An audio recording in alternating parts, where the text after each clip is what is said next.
All right, welcome everyone. We're Semblance of Sanity. I'm Caleb. I'm Jacob. And we're here for Welcome to the NHK, episode 18. Sato. Sato. You are now broke and in debt. And rent is coming up. And you don't have a job. And you have to, yeah. You are up against the wire, my friend. This is not good. Yeah. Hey, but the thing is that he has figured out that this was a scam, that his friends are nearby, to and support they are him. willing to help him. Now, they might not be able to do everything and just fix it, immediately, but they will be a team. Exactly. And maybe, just maybe, because every time that Sato gets slapped upside the head with life and all that stuff and makes those mistakes, that just means that it's an opportunity for him to realize, I'm in a bad place. I'm in a bad way. Maybe I can fix it. Yeah.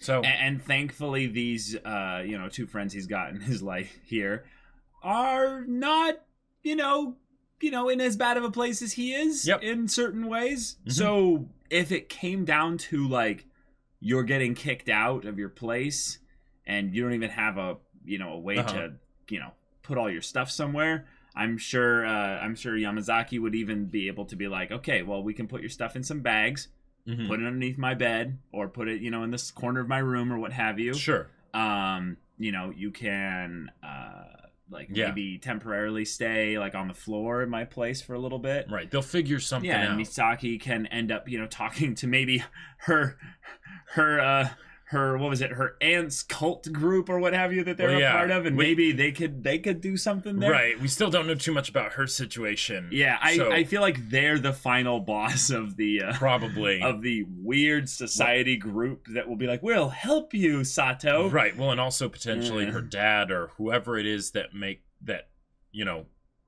physically abused her, because she seems to have some memories of things like that. But hopefully things can be salvaged via the power of Nakama and everyone coming together around this situation here, even though, Sato, you did kind of spurn them, so you need to apologize and beg for forgiveness. They will give it, but you need to realize that you messed up big time. Prostrate yourself and be like, please, I'm so sorry. Right, you didn't just mess up on the financial side of things, you messed up with on the your relationship side of things.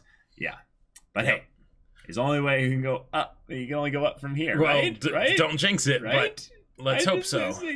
So y'all, without further ado, let's get into this. It really is. It sucks though, because in those situations where, it's a great example of how when people are in those situations where they have a struggle in some area, so often they make that problem even worse. Right. Personal kind of stuff that I kind of dealt with this was that usually the main thing that these kinds of situations bring you to is isolation. And when you're isolated, then you don't have anyone to ask for help. Right. You just have an echo chamber of all your bad stuff. Right. So if you don't have the strength or the willpower necessary to bring yourself into a different environment, then the problem perpetuates itself. It might not necessarily get monumentally worse, but it's more just gradual descent. Oh yeah. that's a great opening line for the story there. This is truly just like you. Oh no, don't just. Oh man. No. The thing is, the fact that he's this desperate with his friends here is good. Yeah.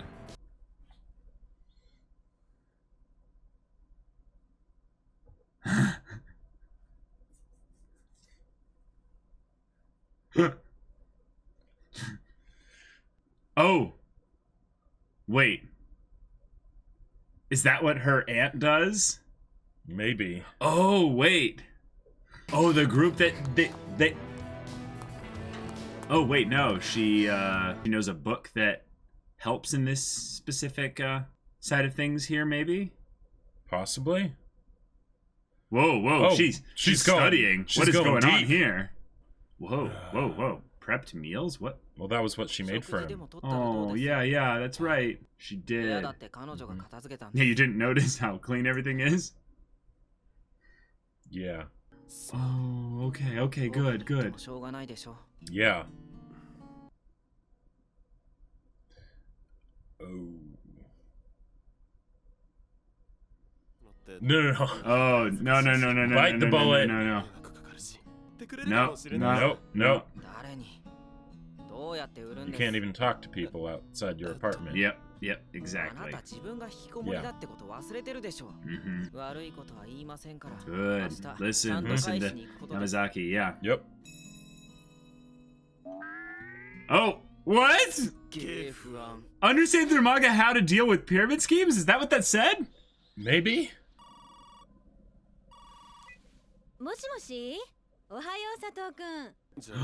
Do they have like an action plan? Yeah. Oh, Okay. They're getting strategic. Yeah. Oh, squad, let's go. Uh-huh.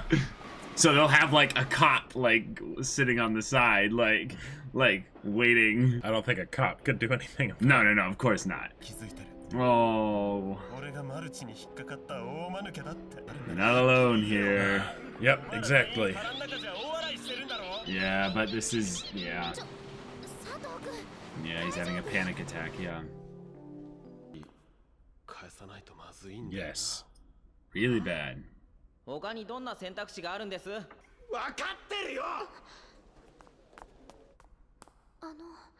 Who's this guy? Kind of. Yeah.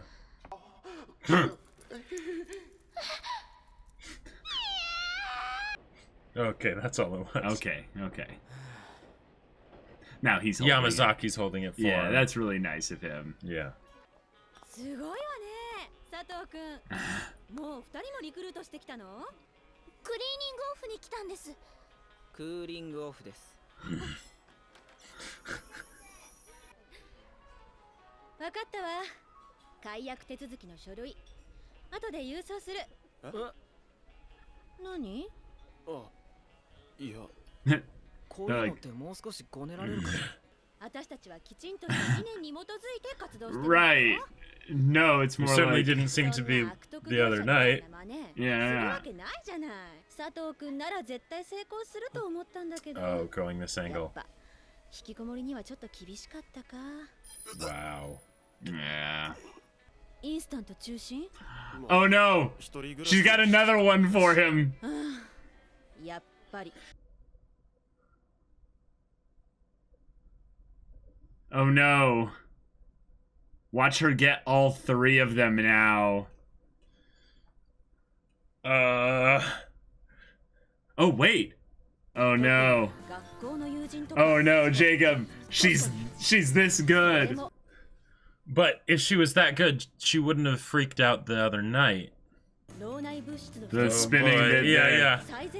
And not showing her. And oh god. Ah! Oh. Wait. I mean, this is all good stuff. This is She's getting them a little bit paranoid though. It'd be genius if she was just giving them legitimate advice. And while some of it is good, it's so inconvenient. Yeah. Here we go. Right. Oh no, she is. Oh my god! Jacob! But this is a special case. Oh god. Wait, is this cafe? Like specifically? Because they were saying, welcome to cafe, refrain. Oh no. Oh wait. No! It's from the same... It's the same company? It's just a pill? Oh god. Oh my god! No! No! Oh no. Oh god. There are lies, damned lies in their statistics. Oh right, you have to sell them in bulk. Yeah, uh-huh. Oh god. And so it begins. Oh, no. How long before they all clue in? Probably until they get back. I am impressed that they're actually going this route because it would be so easy to... Oh, and she's gonna pick up the manga.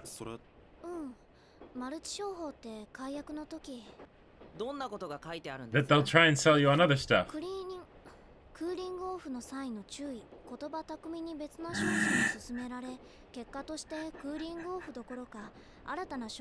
No! Oh my god.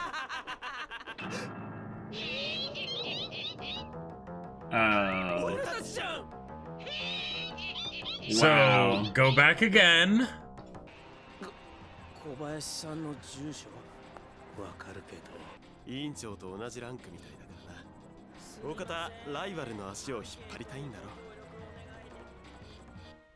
Oh. Oh, we're gonna bump into the brother through here as well. Yeah. She didn't even see them? How did this turn into a comedy? Oh my god! That's my line!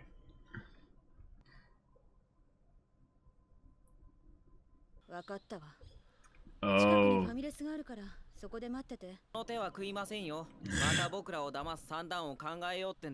See, this is where it actually gets really, really sad. Because we find out how stuck in this she is as well. Right. Because of her brother and her having to take care of everyone. She's like, I gotta do just all how this much myself. product she has in her house. Yep. Oh god. もう引き返せないところまで来てるの。これにサインして早く帰って。Jeez, there's no furniture, there's no nothing, it's just... Her brother's coming downstairs. ペットが騒いでるだけ。食事を持っていけばおとなしくなるから。Wow. ペットの餌代を稼ぐために私はマウスロードをやってるの。 Oh, それでいいでしょ。 man. Oh no. Wow, and she has to do it like right now. Does he get violent or something? Well, I think it's also, it might just be that she doesn't want them to see him. Well, I mean, she can't stop this from happening. That's just, he knows that he's trained like a baby. He just stomps the floor and she'll get him food. Oh. And that's your friend, yeah. Toro. Oh. Wow. Wow. Oh. Well, this is not how I expected this episode to go. Me neither.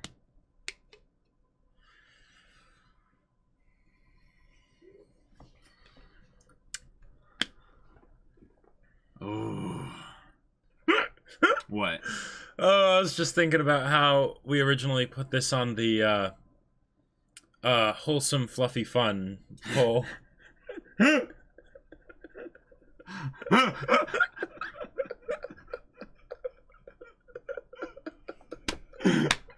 Oh, that's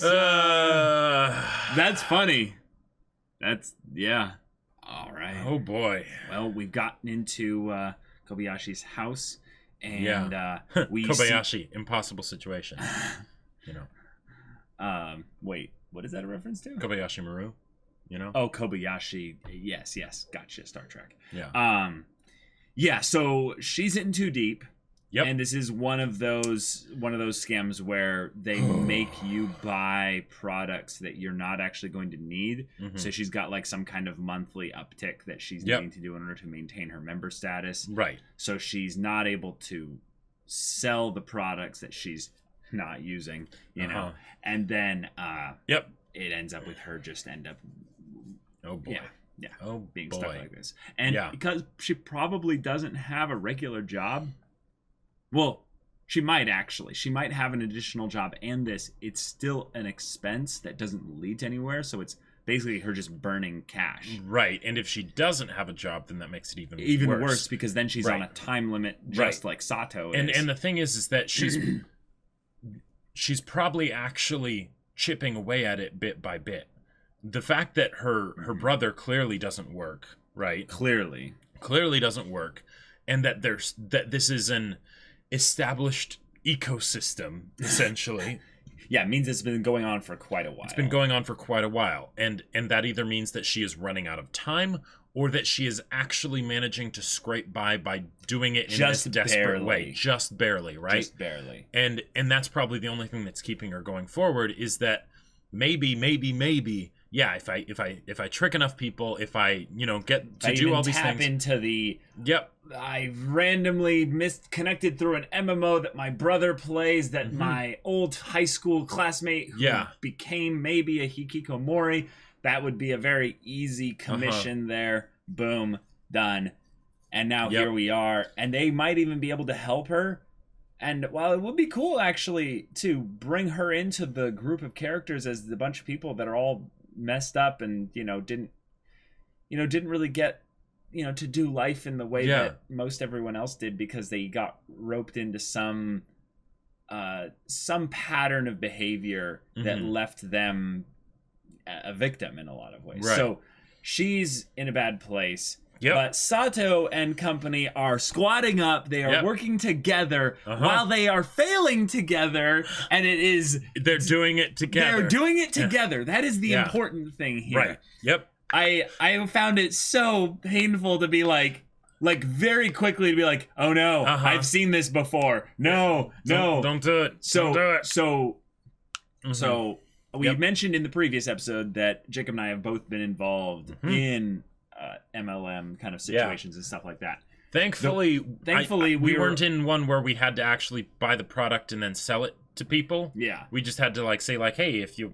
want the stuff, get it from here.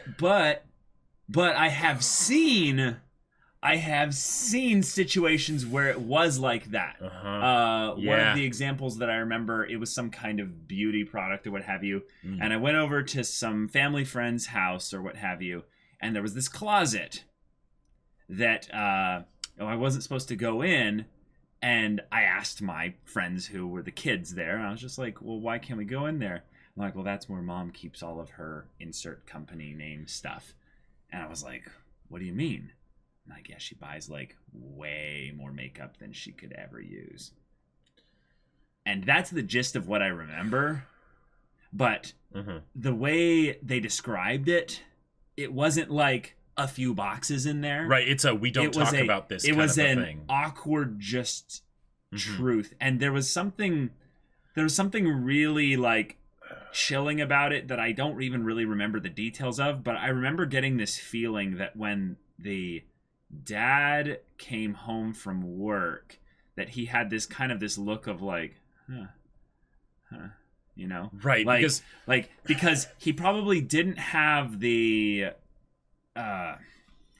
will to necessary to combat his wife on the specific fallacies of what she was doing, and she had enough energy to be like, no, I can do this. Yeah, and yet the numbers didn't add up. Yeah, exactly. Yeah. And the kids were the ones that were like, yeah, this is a little weird. Because one of the things that can be so insidious about these is that the stuff that they say, right? All the stuff before they say buy this product is usually really good stuff. It's usually has a good touch of truth in it. It's the idea of take your life into your own hands. Right, dream and build a better life for yourself, and or just even the nutrition thing here. Yeah, this was the one where I was like, oh no, because I recognized some of the lingo in some of this here. Right. The thing is cool is that you should then just take the advice and go, oh. Yeah. Okay, so I'm going to slowly but surely, as my financial situation allows it, figure out ways to replace instant foods with, just adding vegetables into your life. Yeah. Costco is the happiest place on earth. And even if you can't afford Costco, because Costco in some ways is... You got the membership and everything. You have the membership and the whole thing. And you have to buy more in order to make that membership worth it. So a lot of companies figure out the non... Right. The way to get basically customer loyalty, market share kind of stuff. Without doing the pyramid scheme thingy. So it's Amazon does it too. But I tell a story here. when I was getting targeted literally for these kinds of things here, the ones that I would say are like the really popular ones. I was like 18 or what have you, or 19, and I was basically out of money. You know, I had like, you know, maybe $250, $300 in my bank account, and I had no way to get a job because of the place I was living in. All the jobs for people with my lack of skills were taken for the schedule I could give them. And I had basically planned out like the next bit of time in school before I could go back home to maybe at least get like a part-time job or something there, working with a food budget of $40 a month.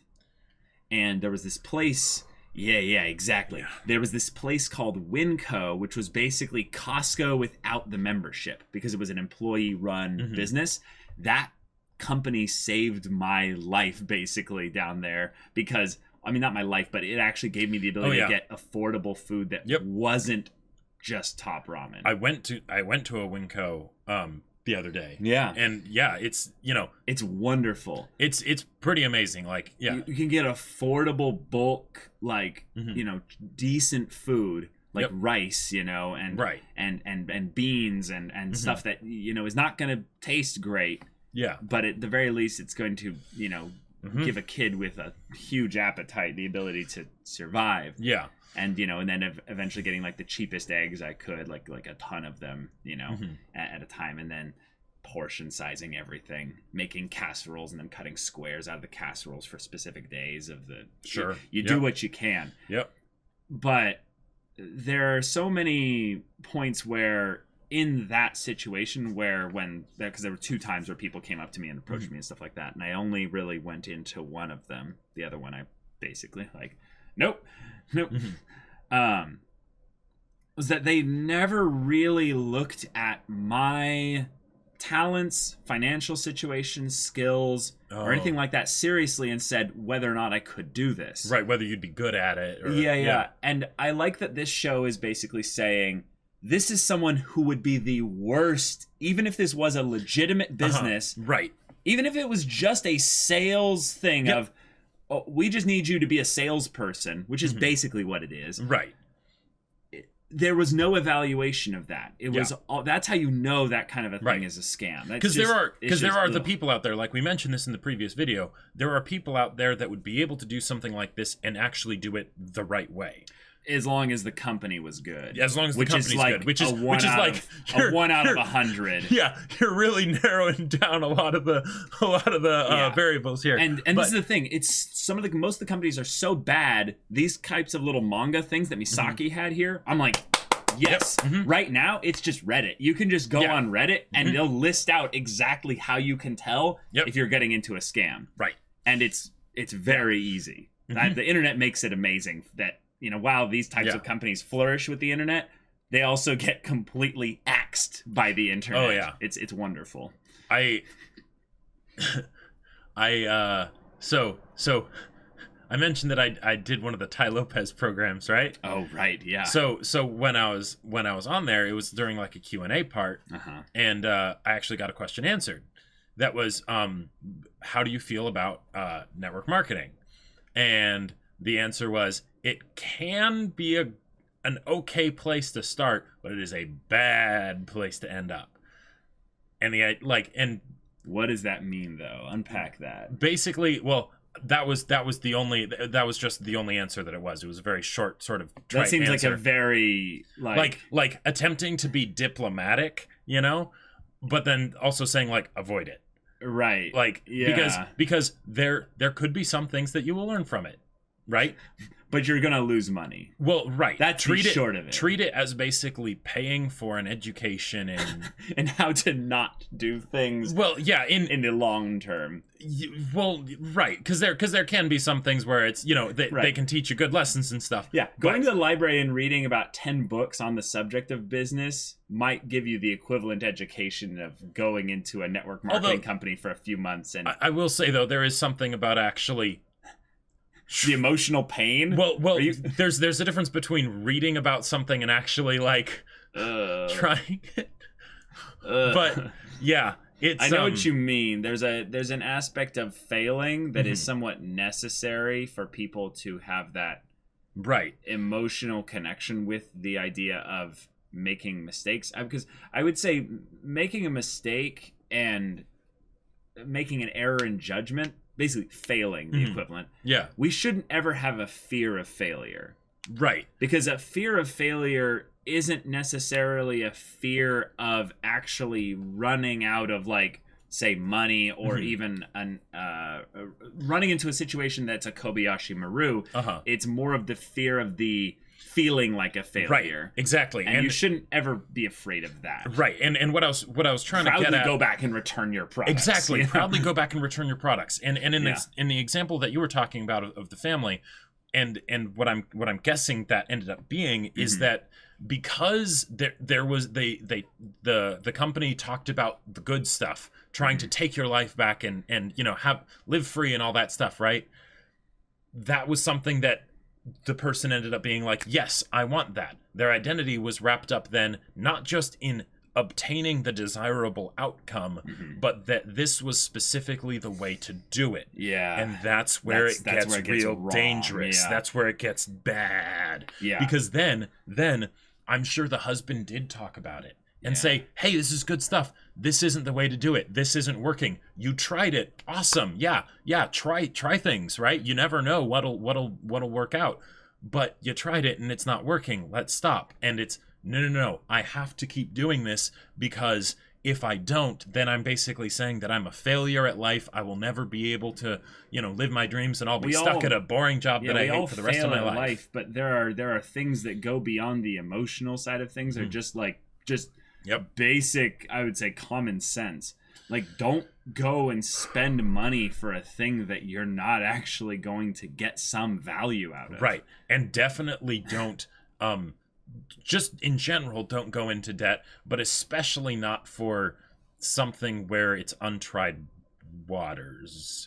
Or just for the purpose of making money. Yeah. This is something that I feel like a lot of people do, and I would say I'm even harsher with the idea of going into debt for small things, is that there's a lot of times where you have to go into debt. You're literally forced into it.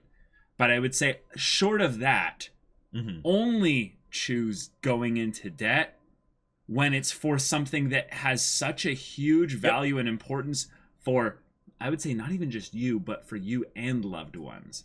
An example would be if you need to help someone, like maybe say you're like, what would be the example of this? I know a lot of people have end up in situations where they have to take care of their parents. And it's a really painful situation because they're either old and they can't support themselves. There was something that screwed up their Social Security or something like that. So they have no money and you don't want them to become homeless and stuff. And you're like, oh crap. Like I either need to help pay off their mortgage, which could put me in debt. Like I have to take out a loan to do that. Right. That's the kind of thing where, like, okay, there's love involved here. This is something where you need to take care of someone very, very close to you.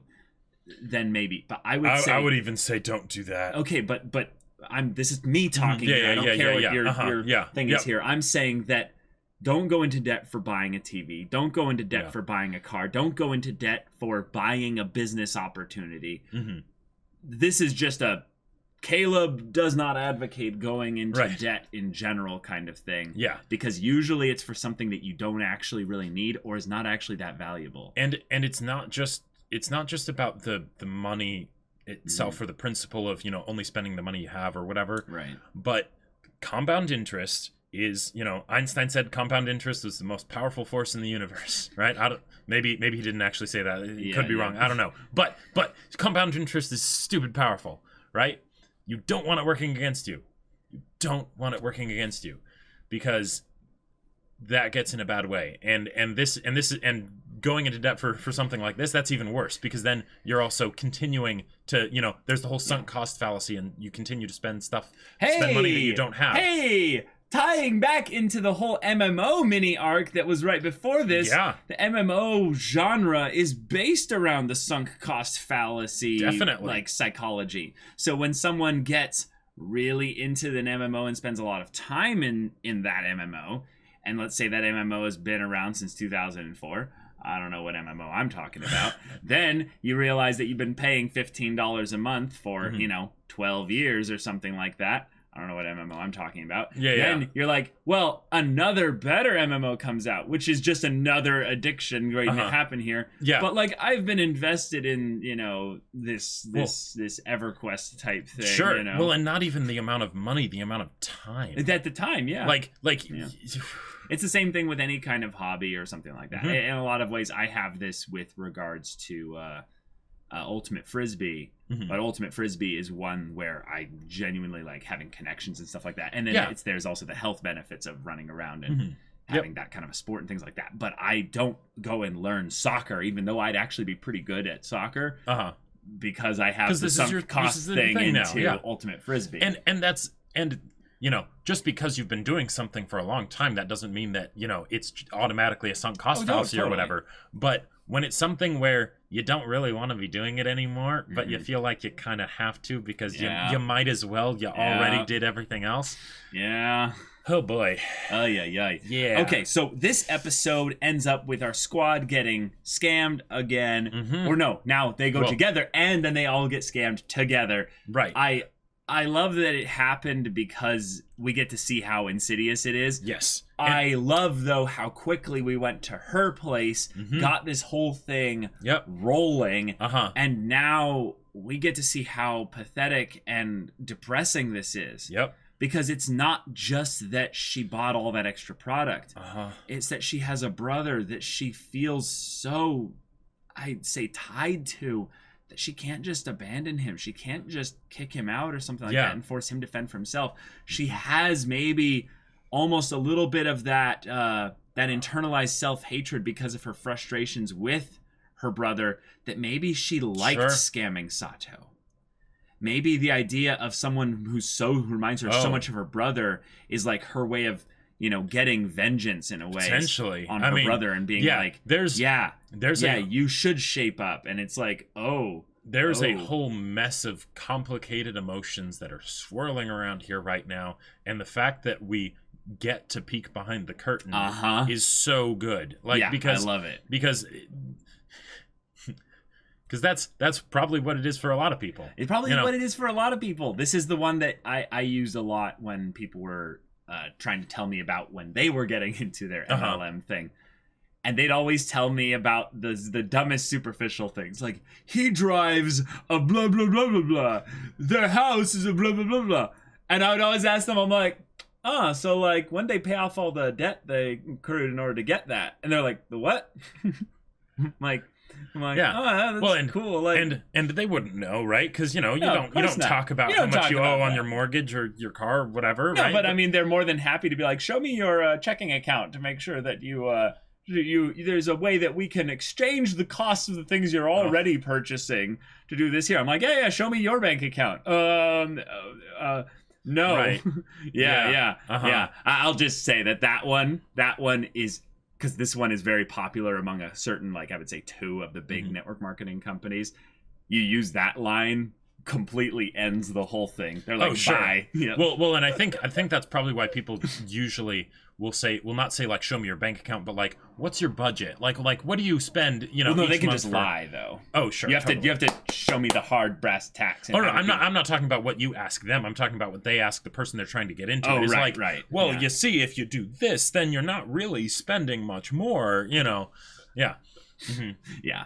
Yep. Okay, so we end up with them going back to, not going back to, but going to see her again. Yep. And she's just like, laugh. Yeah. And it's crazy to think that once they got behind the curtain, she dropped the facade that she really channeled into herself in the previous episode when she was alone with Sato. Now, I think the reason why she got that intense with Sato alone is literally because of how much he reminds her of her brother. Sure, yeah. And that she was alone with him, meaning that she felt like she only had one person to basically one up and con here. And that she also kind of had the power dynamic there in that, well, you're Hikikomori, I'm not. And she's probably a little bit faster on the draw in terms of her brain picking up things to say. Yeah. She's gotten decently good at this in the amount of time that she's been in it. And that's the other thing. We don't know how long it's been.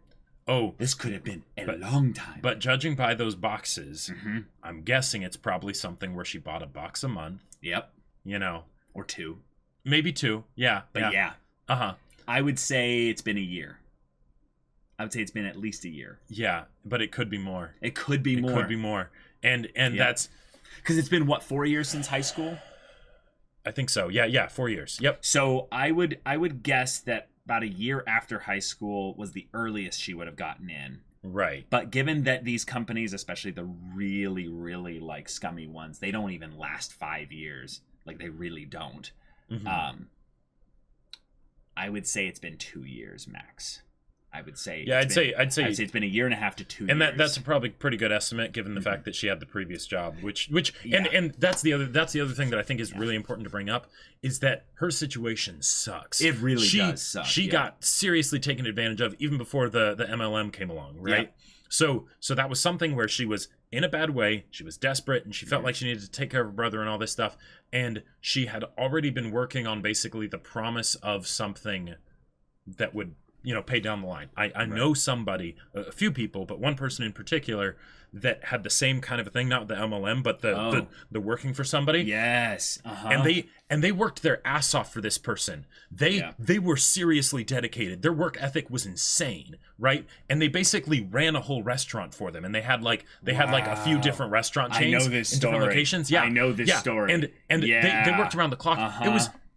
It was damn impressive just how well they made that place run, right? And they were not paid anything. They were hardly paid anything, and it was all something of like, oh, that's gonna come later, that's gonna whatever, and the person was like super verbally abusive and stuff. Well, for this person it wasn't for family. This person, but it was for a lot of them it was. For a lot of them it was family, and there were all these promises of like, oh yeah, I'm gonna put you in charge of the better restaurant that's in this in this bigger touristy town, and all these things, and oh yeah, here's a watch as sort of a thank you. Like it was so sketch.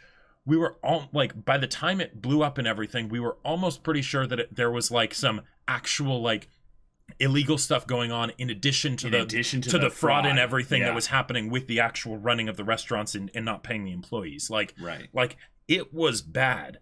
And that person, I don't know if even still they were able to get compensated for what happened, right? They tried to go for legal action and things like that and everything, but an absolute nightmare. And they worked for this person for I think 2 solid years. Yeah. Right? They were like, and they had big dreams. They had big dreams, and they were working their ass off to make it happen, right? And they got screwed for it. Yeah. And so in summation, I have an incredible amount of sympathy for Megami and the situation that she is in, because to be in that situation where it really got that bad and you're desperate, and then suddenly someone comes along with an opportunity and all you have to do is sell some stuff, right? You'll make your money back super quick. She's already in a vulnerable place, and then she gets put into a worse place, and then that sunk cost fallacy definitely comes in, because otherwise how can I ever get out of this? The only way out is up. It's very easy to demonize the people that get roped into these things. Yeah. Very easy. In fact, actually, this was a thing that happened to me. I had multiple times where I would get basically roped back into one of these things, and I didn't know necessarily how much pain people had experienced through this stuff. And then people would, on just knowing that I was associated with one of these things, sever all contact with me forever. I have not spoken with certain people again because of that. And I had no idea what I was doing there. Eventually got educated, right. Realized what I was doing. That whole thing is very so in short, there are people, there are opportunities, quote unquote, there are businesses, quote unquote, that prey specifically on vulnerable people, like especially vulnerable people, with a lot more than just a product. They try to sell something a lot more. Ugh.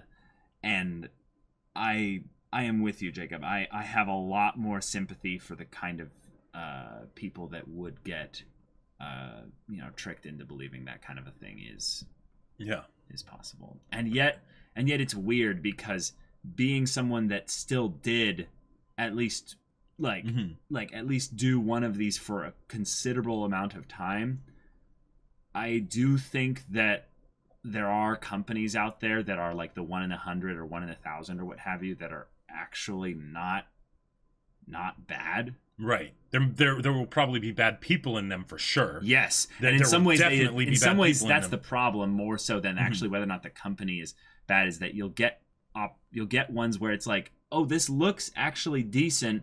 I'm not going to sell anything. I'm just going to buy their stuff. But then it attracts those people. And there's no way to there's very little way to be to make sure that the people within the company are being held accountable. Yeah. And that's And also hopefully there is, at least some accountability, but usually it gets weird eventually. It's almost at this point, now that it's been like some 50, 60 years of these types of companies, it's almost a tale as old as time at this point. Sure. Yeah. Yeah. Because in some ways we see it in regular businesses and corporations as well, where you'll see a small business that has maybe a good vision and a good thing that they're helpful with, and they get a little bit more success and a little bit more success and a little bit more success, and it attracts some of the wrong people. Those people end up getting into positions of leadership. Then the company starts to change. It starts to evolve. Decades later, the original people that were involved in it have been rotated out by the shareholders, and now you have this company that lost a whole part of its soul and its identity, and it's a husk. It's a zombie thing. And from the one that I did get into that was a more positive experience than I would say most people have. There was actually this feeling that I would get, and maybe it was something that was just put on, like as a facade, or it was actually genuine. Who's to say, right? But there was this very serious, seemingly, fear of, we need to make sure that we don't let any of that happen, because that is the kind of thing where the company just gets axed, right? Yeah. Where bad stuff happens. And that's the thing. That could be really good, right? Like, because... Yeah, if it's a bad company, get it out of there, right? Yeah, but if it's a thing of where their fear of that is regarding, like, well, if we do that, then we'll lose all our money. Well, right. Yeah, where's the motivation? Follow the money, right? Right. And the last thing I will say here, because I feel like whenever these kinds of things come up, it can cause people to basically think that they need to live from a perspective of fear. Oh, gotcha. And that you don't need to do that. Take risks, but take calculated risks and do it with an open hand, right? And take advice from multiple sources. Yeah. Like, don't just grab one source and go, I found the answer. Right. Like, keep asking questions. Let your beliefs and your thoughts and your ideas be tested. And actually, like, see if they actually survive that trial. So that all being said, we're in this arc, y'all. Yep, it's an arc. It's an arc. It's an arc. It's not just a one-off episode. It's not just a one-off episode. Yeah. Yeah. Well, things seem to be going pretty well so far. I was worried for a second. Hey, no, not in that they're at a good place, but the direction of where they're moving is turning. Sure. And as I was worried for a second that the seeing all of this stuff in the bad situation that she was in would make them almost be like a pity thing of like, oh, well, you know what? Jacob, we'll just keep these products. We won't buy any more. Like, So, hopefully not. Yep. But yeah. Okay. Here we go, y'all. Yep. Welcome to NHK. Thank you so much for watching this episode's reaction and discussion. If you want to see the next episode's reaction and discussion right now, go check out the link in the description below for our Patreon. You can get on early access there. You can watch full-length timer reactions there, and all this comes with Discord access. So you can chat with us in the community there about this show, about anime in general, about all kinds of other stories, like Jacob's sci-fi novel that he wrote. That's right. So I wrote a sci-fi novel. I don't know if sci-fi is your thing or books or whatever, but if it is, You should totally check it out. It's called Battle Lines. It's available for purchase on Amazon. Link's in the description below. It's in both hardback and ebook, so whichever works best for you, go check it out. Yeah, so if any of that interests you, we'll see you there. But until then, we're Semblance of Sanity. I'm Caleb. I'm Jacob. And we'll see you all next time.